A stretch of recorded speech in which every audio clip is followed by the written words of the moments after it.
Let's call to order the City Commission workshop for 5:30 p.m.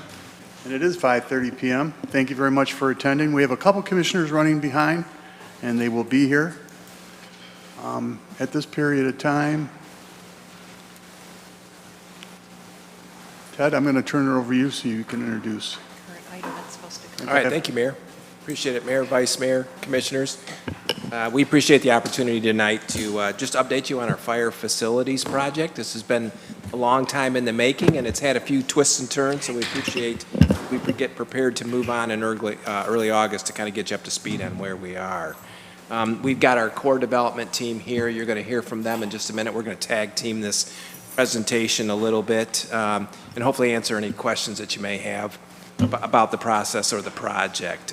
We do want to touch on just a few items this evening. We want to talk a bit about the background without getting too far into the weeds there. Talk about the budget a bit, design and implementation, contractor selection, and then the next steps. I'm going to kick it off before I hand it over to a couple others. Again, I want to touch just a little bit on the background. I know most commissioners are familiar with this, but there might be a few that are a little newer to the conversation. So we'll just highlight a few things about how we got to where we are today. You can go to the next slide, if you would, or the first slide.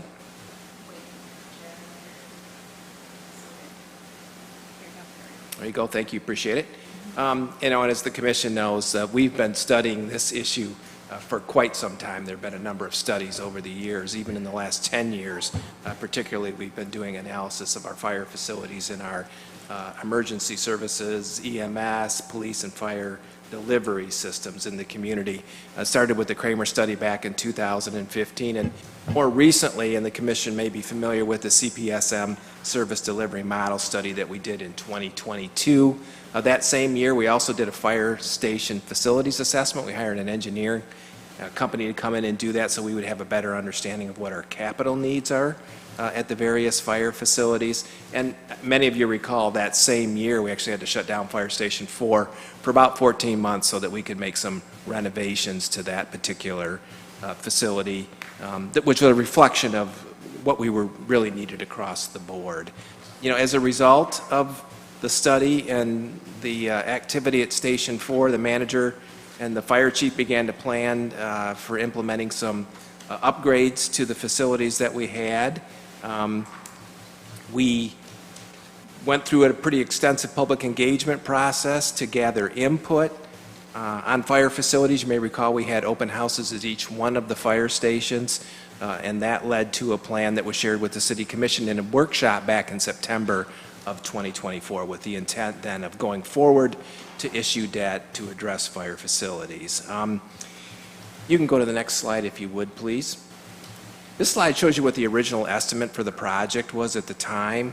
We were going to do obviously some significant renovations to Fire Station number 1, build a new Fire Station number 2, minor renovations to Fire Station number 4, and then larger renovations to Fire Stations 5 and 6. And because of the age of Fire Facility number 3, Fire Station number 3, we were going to close that particular fire station along with number 2, which was targeted for a rebuild.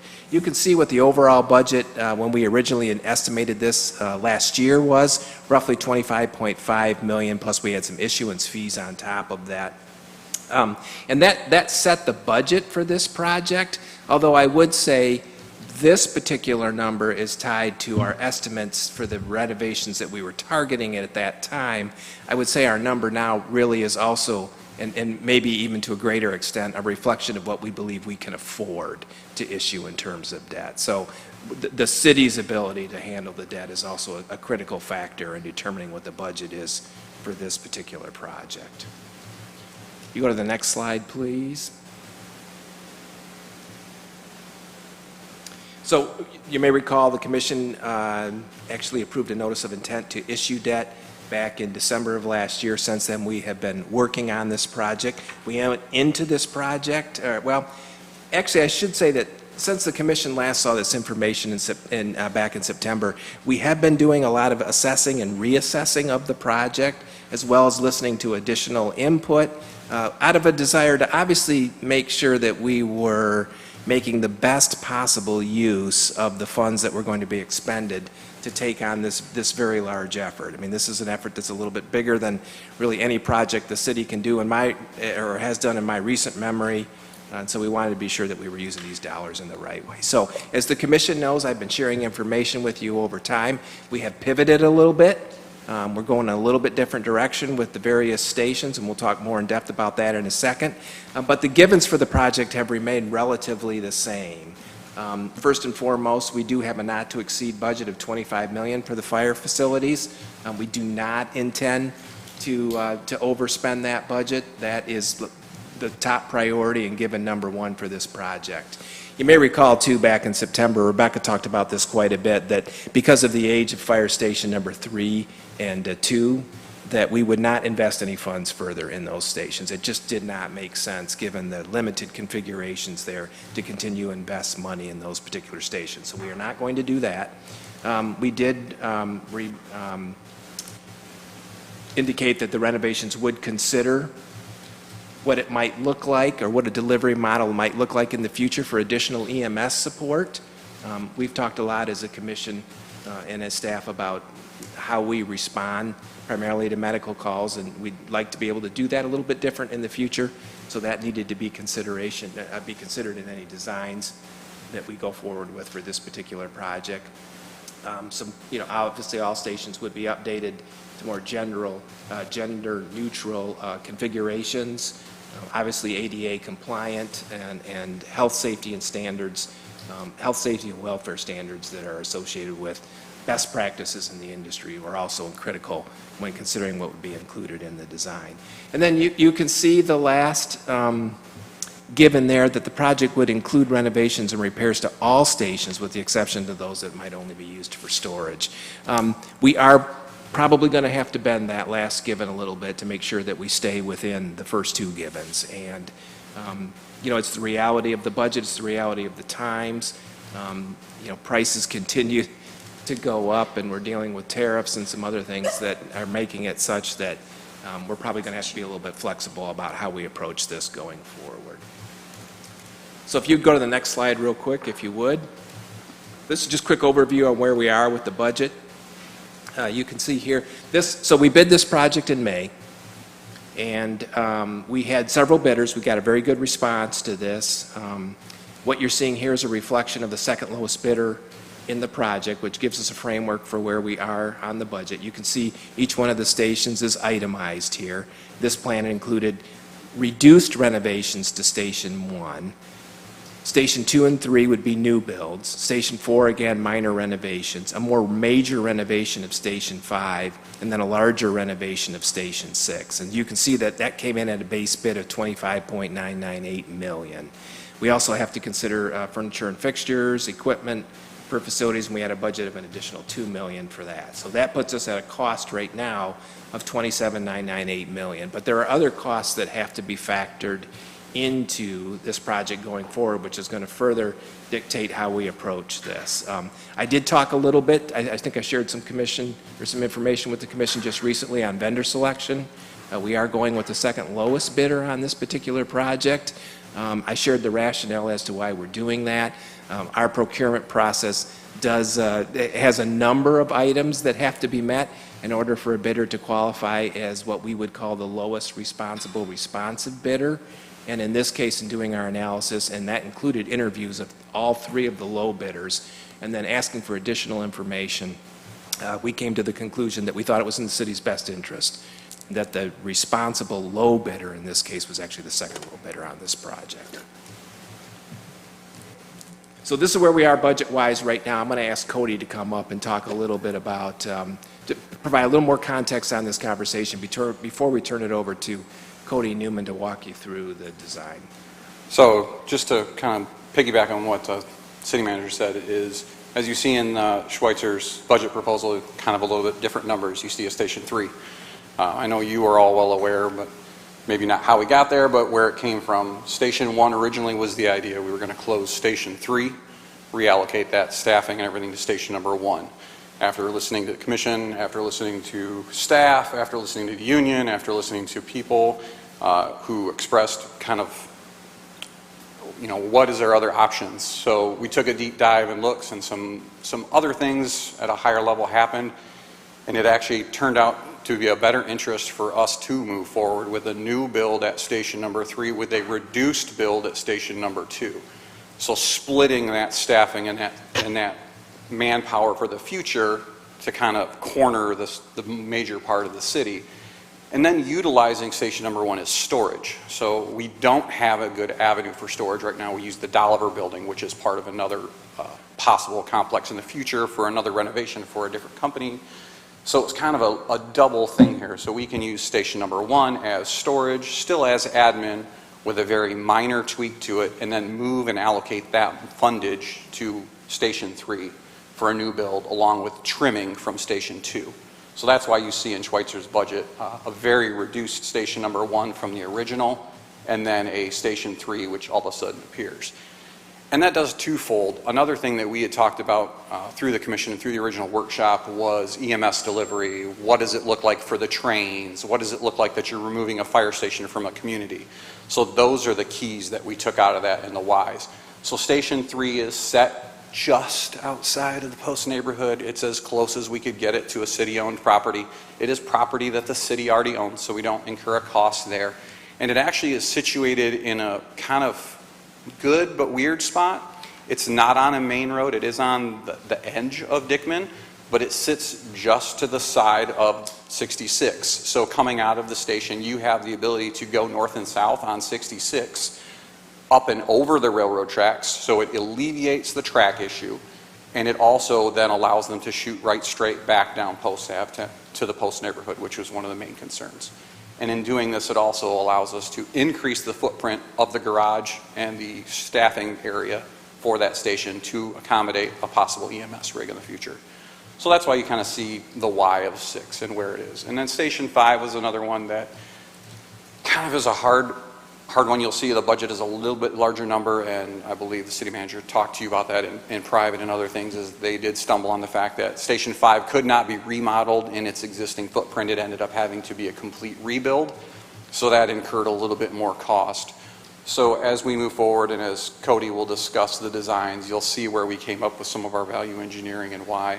But that's kind of some of the whys as to where we ended up with the picture you see now as to why all of a sudden station 3 appears in it.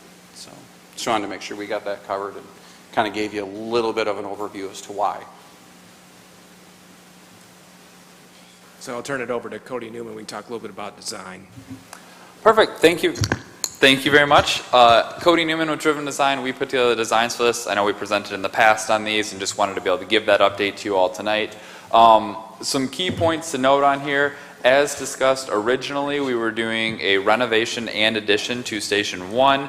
Station 2 was going to be a new build. Station 3 was going to be closing. 4 was that minor renovation because it had already had the prior renovation work.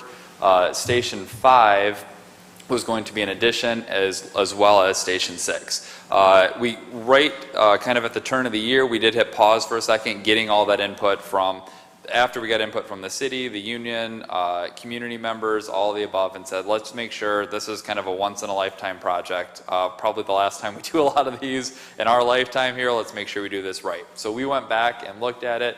We'll start with Station 1. On the right side, thank you.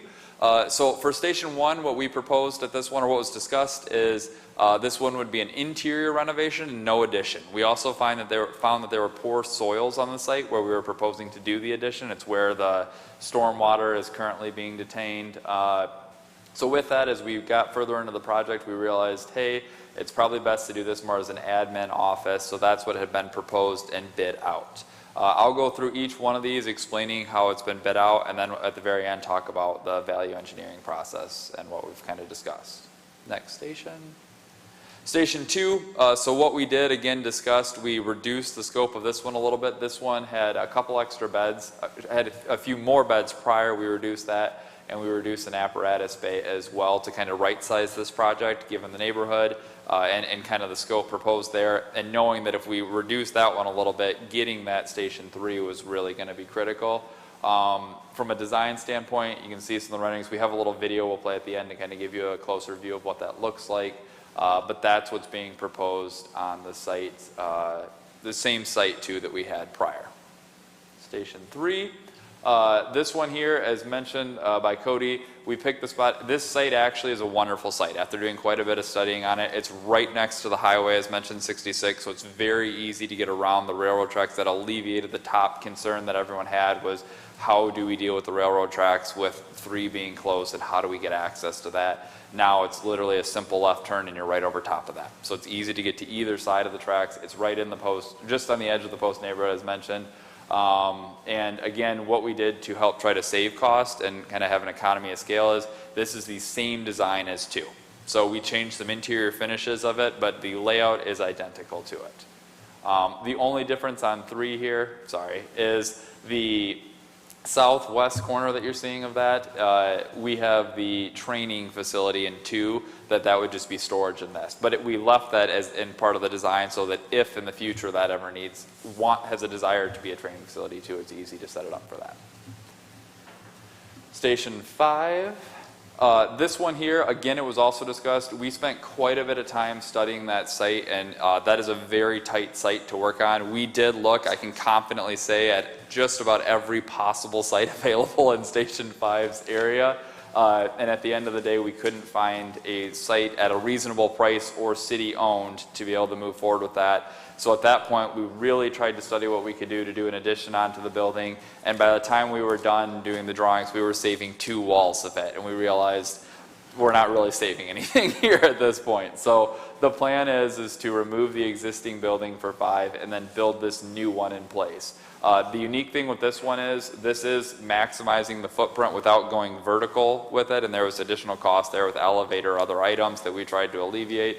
But should be noted, this is a 1 apparatus bay station. So this is kind of maxed out for any future growth. This would be as large as this station could get.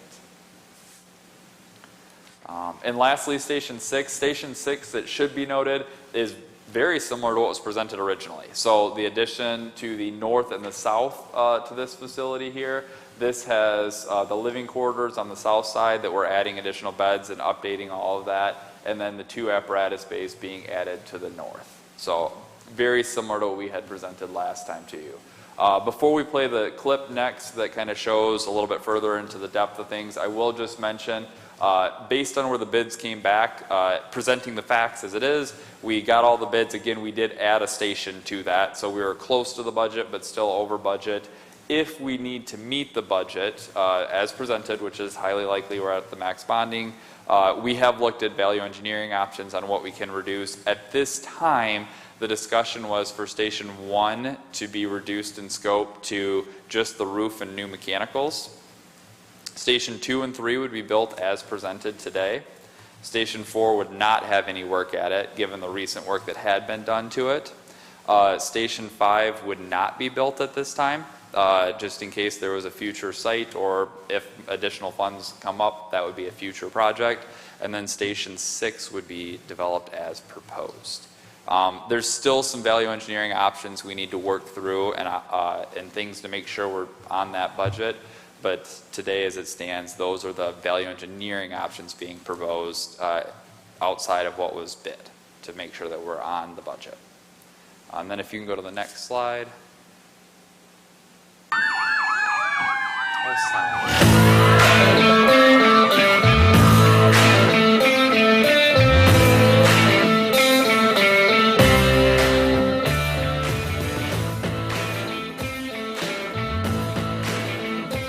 So this is Station 6, the interior for it.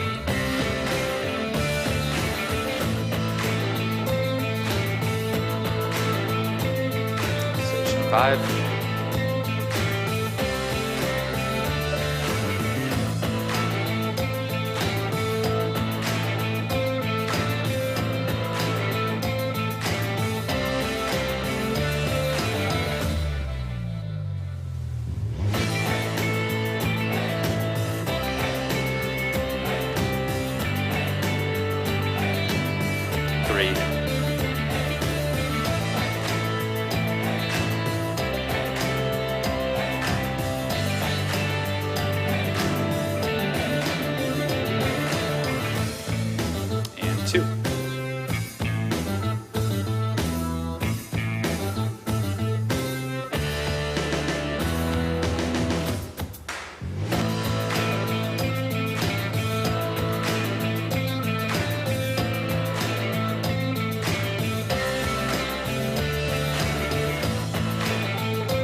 So that's the stations as they were proposed.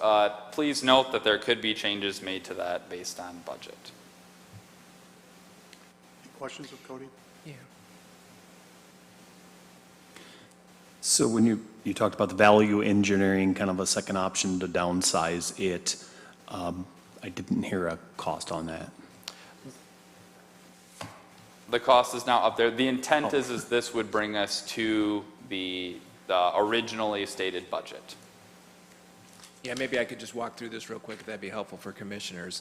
It might be a little bit hard to see, but, so the 27.998 million you see at the top was the bottom line price that we were looking at on the last slide, right, before we went to the design piece there. There's some costs that we need to add into that we need to account for as part of this project. 1.5 million for architectural and engineering and construction oversight during the course of the project. Remember, this project is expected to last 3 to 4 years between now and completion. So we're going to be at this for a while.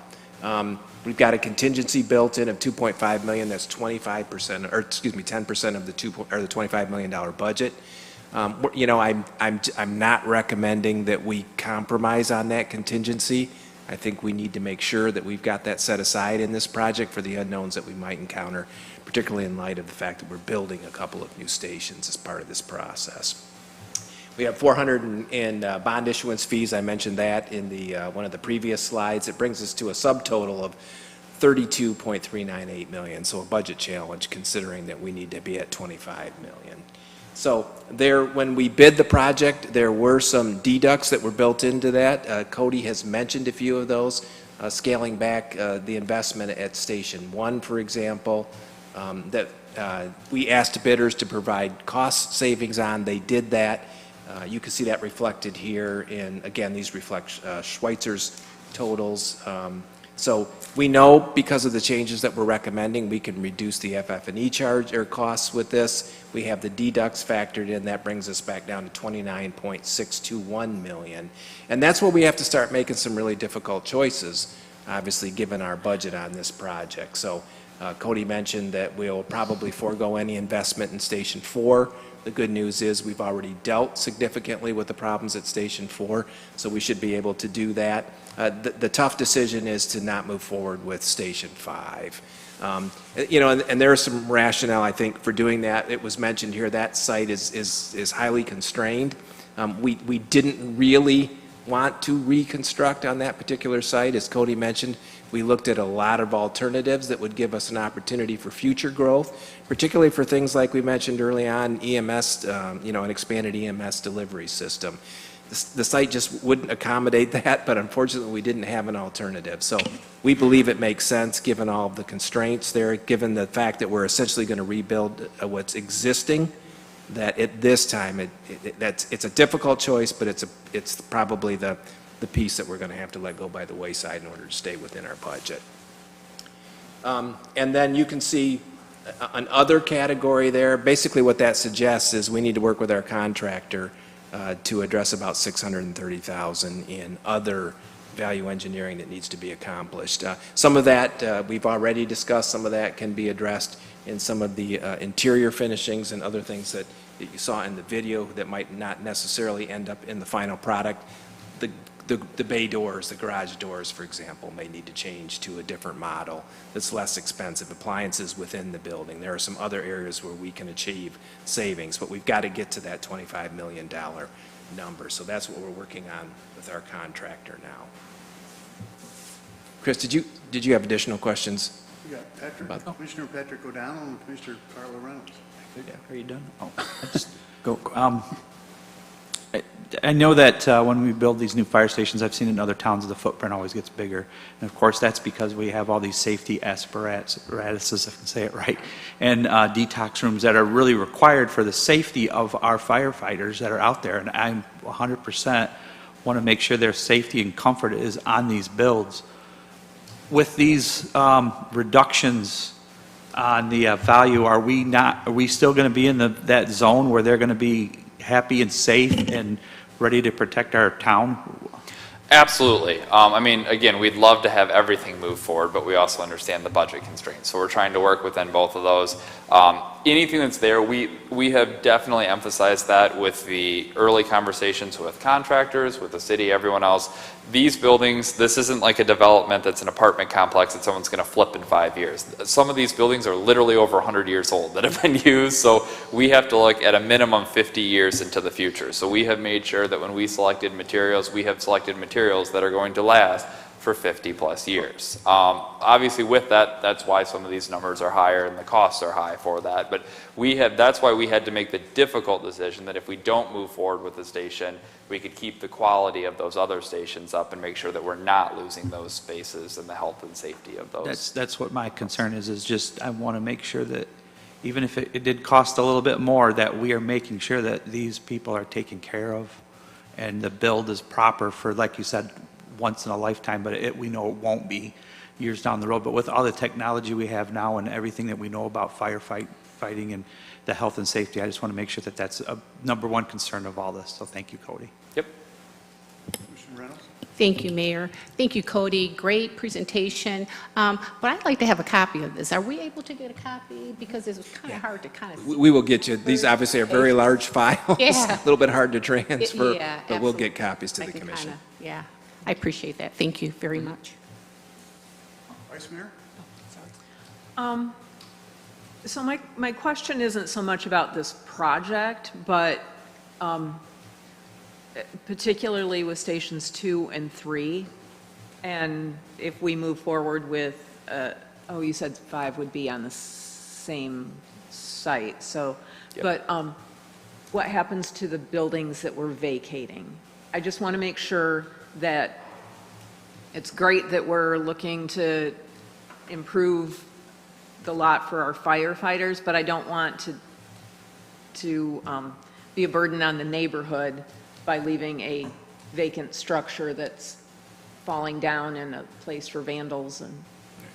Yeah, a good question, Vice Mayor. And I believe back when this project started, there was a commitment to retain those buildings. So there was this notion that we would not demo either the existing station 2 or 3, but we would look for alternative uses. But with that being said, I can't say that we've identified specifically those uses at this point. We do plan to retain those buildings and then work with key stakeholders to see if we can find a good alternate use. And these buildings we've done plenty of analysis on them. They are still great buildings. They're just no longer great buildings for fire stations. Again, I mean, a couple of the stations were built for horses. So a lot has changed, obviously, since Well, then. I think about where, like, the fire hub was. Exactly. And I want to be sure that it doesn't just they don't end up sitting vacant and abandoned for decades. Mm-hmm. Commissioner Morris? Could you please speak to what the updates will look like for Station 5, even though they will be minimal in the reduced plan, or would there not be any at all? There would be none. Okay, thank you. Yep. Commissioner Simmons? So back to the value engineering, I want to talk a little bit about the architectural and engineering and construction oversight. Can you give us a little, obviously that's Cody's been the architect on this, talk a little bit more about how that $1.5 million breaks down and who's providing the construction oversight. Right, yeah. And so, and some of this predates my involvement with this process, so correct me if I get this wrong, Cody, but I believe the original bid for architectural and design for this project was in the neighborhood of about $820,000. So we have since then obviously made some changes, added Station 3, reworked Station 2, so we incurred some additional expense there. I believe that our architectural engineering fees to date might be in that 1.2 million range. 1.3 today. 1.3 Yep. today. And then the remaining is the construction administration. So Yeah. we're going to need to be involved throughout the construction process over the next 3 years, as mentioned, being on-site. There's on-site meetings, submittals, shop drawings to make sure that these are being built to the specifications provided. And this is a little different process than the way we built the police station, as you recall. That was a construction management project. This is a design build. So we are relying on our architect to do construction oversight. And then a follow-up question on the value engineering. the designs are beautiful. I love the presentation. But have we given any thought to, on the design, or the value engineering, scaling that back to more utilitarian? Again, beautiful, but could we do it, have the same features, and certainly be harmonious with the neighborhood, and not just a big ugly box, but any potential value engineering on that side? We're definitely looking at all options. Okay. Again, we're trying to make sure we hit this budget, we understand the constraints of that. But again, we also have to think about materials that are lasting 50-plus years. And, you know, a lot of the pole barn style fire stations are not built to last 50 years, right? They're like it's a township that's trying to get through 10, 15 years with that, and then hopes to rebuild something bigger in the future. And we're trying to think that Battle Creek's established, right? We're growing, but we're not trying to get to a point where we're, you know, doing the cheapest builds possible. Again, thinking of the health and safety of these firefighters. Absolutely, we've looked at reducing some of the commodities in these that are on the nice run, but again, could be reduced. But we're just trying to make sure that the finishes of this are going to last for 50-plus years. Because the other flip side to this that you don't see is the cost over the next 50 years of replacing roofs and all of those things, that's where we've gotten in trouble with the prior stations. And certainly not suggesting going as cheap as you can on that, but somewhere maybe backing off a little bit on some of the higher end finishes, while still maintaining the integrity of it for 50 years. Yes. Thank you. Ted, are you taking any criticism for having the design build concept as opposed to the contract manager? No, I don't think so, Mayor. I think that we've had some legitimate questions asked about, okay, here's the things that you ought to account for if you're going this route. And I think that our design team, our development team here has done a really good job of addressing those questions. And I've had some conversations with folks that have raised some of those questions, told them the direction that we have gone and how we've addressed that. And I think we've established maybe a higher level of comfort with this process. But again, the decision was made pretty early on to go design build on this. I think you're seeing a lot of projects at this scale going design build as opposed to construction management. I'm not, suggesting that one's better than the other, but in this case, we thought that that was right for this project. And we think we've been able to address the concerns. Thank you for answering the question. I asked it because there's quite a few people that are asking it. Sure. And we understand, right? This is a big project. Communities don't do projects like this very often. There's a lot of interest in this. We understand that. That's part of the reason we wanted to have this conversation today, too, so the Commission's got a comfort level with the project. Well, Commissioner Smith, it's your turn. I was, listening to everybody else, and I think they answered all the questions that I had, because I was just kind of aligning with Simmons on like pulling back with some of the finishings maybe to save a little bit, but otherwise, I mean, safety first, and so I stand with that. However, we can manage that within the budget. Thank you, Commissioner. Any other questions? Is there more to the presentation? Just a little bit more, Mayor. We just want to talk about next steps briefly, if we could. We talked a little bit about contractor selection. So at the August 5th meeting, we'll bring a couple of resolutions to the Commission. One, to issue the debt. And, we've been focused on the number of $25 million. What we have not talked about as part of this conversation is we are still planning to do HVAC upgrades at Kellogg Arena that will be part of this larger bond issuance. So our overall budget is actually, or our bond issuance resolution will be for $28 million. As we can, and we have bid the Kellogg Arena project, and we can do that one within the budget that we have for that. So the overall issuance will be $28 million. That'll be on your August 5th agenda for Commission approval to go forward and issue that debt. And then the contractor selection for this project will also be on the agenda on August 5th. And then, obviously the project starts in earnest at that point. Katie Norton is here. Katie's been doing a great job working through this project. Katie, if you could maybe just talk a little bit about what we know in terms of the timeline for the project, recognizing that there's still a little bit of value engineering and such that needs to go on. Sure, absolutely. When Schweitzer provided their bid for us, they provided a preliminary schedule. Now that we're having to do a lot of our value engineering, we're hoping to get Station 1's roof and the HVAC replaced in the fall, so in the September of this year after they are potentially awarded the contract. And then after that, During that time, they would like to start on Station 6, and they're estimating that to be around 245 days. So that would start in September, and they are estimating an end of August of the following year. And then they would like to start on Station 2 and 3 in the spring, because then that gives them the maximum amount of time to build those stations during the good weather seasons. So Station 2 is potentially going to start in March, lasting 245 days around that time based on the materials procurement that they can get. And Station 3 is around the same. And they're potentially being done around April of '27. And since we are cutting out Station 5, they had estimated to start that in March of '27 and ending in January of '28. But obviously, we can remove that out of the schedule because we can't afford it at this time. Any other questions? Doesn't look like there's any questions. Very nice. Okay, thank you. So just to wrap up, Mayor, if I could, a couple things about the site locations for Station 2 and 3. Again, the site for Station 3 is essentially on Dickman near the corner of Warren and Oak Street. So if the commission's interested in that, that'll show you where that will be located. We did do some environmental due diligence there. You know, a lot of the infill sites in the city have got fill in them that contains not only some natural contaminants, but higher levels of natural contaminants.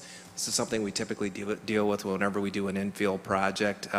We did have an environmental firm work with us. We were able to mitigate that situation pretty effectively on Station 3, so we're not concerned about going forward with building in that particular location. And Cody and his team certainly have done the due diligence necessary to make sure the foundation will be solid at that location. Station 2 has been I wouldn't call it a challenge, but it's been a bit of an unknown. We would like to build on the Fieldstone site where the current Fieldstone Hospital is. We want to build on the northeast corner of that site. We do not own that property. Bronson owns that property. We've had a tax credit developer who has been interested in doing low-income housing tax credits there. And so Bronson has continued to hold that property while that tax credit developer has made applications to MSHDA. Unfortunately, that did not work out, so we are now working with Bronson to get site control. I don't know.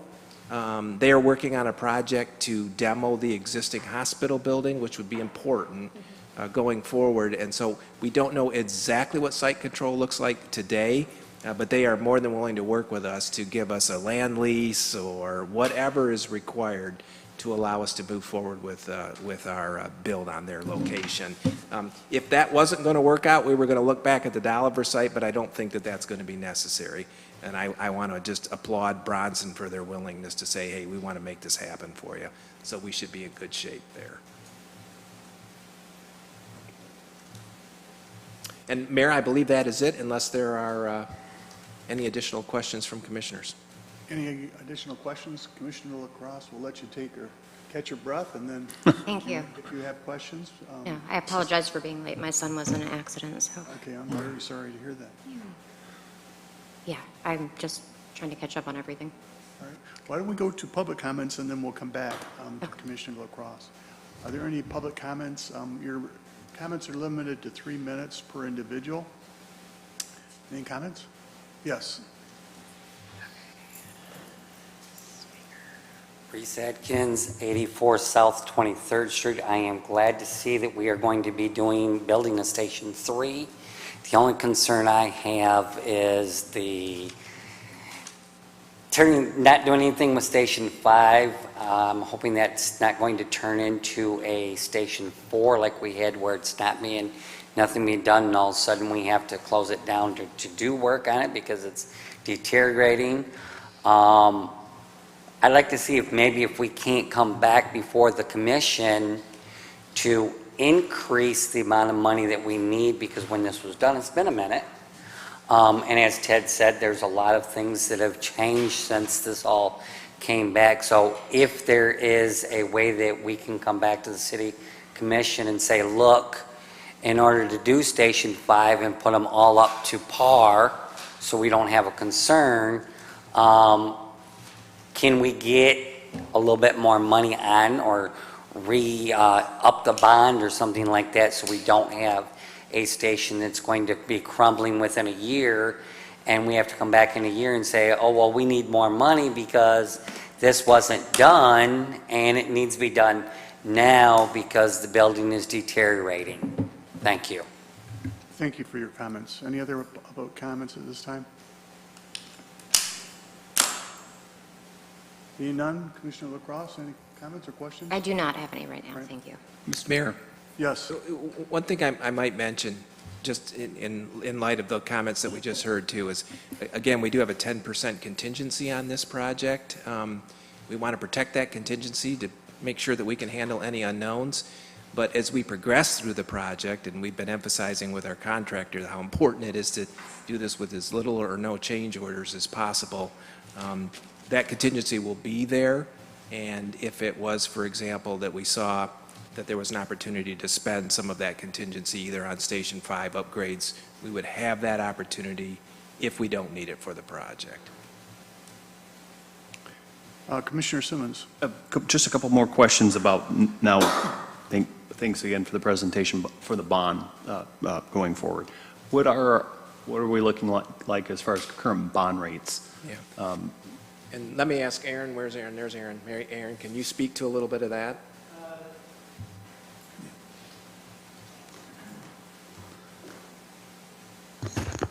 The most recent estimate that we got from our municipal advisor was in the neighborhood of about 4.75% over a 25-year term. So better than it was when we first started this process. Would there be a potential, if interest rates continue to come down, to then refinance that bond? Yeah. Certainly. And we don't know what kind of rate we're going to get until we actually go to market. Right. So, part of the bonding process is taking bids from, various different banks that, bid with an overall total interest cost. And typically they have, like there's a non-redemption term in there that's a period of, 5 or 10 years, but, after that period of time, we're able to, seek out better rates if better rates are available, and refinance. And PFM, our municipal advisor, they're looking at our current outstanding debt on an annual basis to determine, if the market's out there for us to be able to refinance any of our existing debt, so. Thank you for that. And just one final comment, and I've already shared this sentiment with the city manager as well as the mayor, but I really would like to see us, if possible, reduce the amount that we're borrowing on this, to reduce the amount of payments that we have in the future. And I suggested somewhere in the range of 10 to 20% of this project be funded by our fund balance. I'm not sure if I ever really got a response on that, but that would be my preference. Okay. Thank you. Any other questions? Well, Ted, thank you for the presentation and then the update, and we will get copies to everyone. I think we have some sandwiches in the back. I think we do. We have a closed-door session after our regular meeting, so get ready for some hard work tonight. This will adjourn this workshop.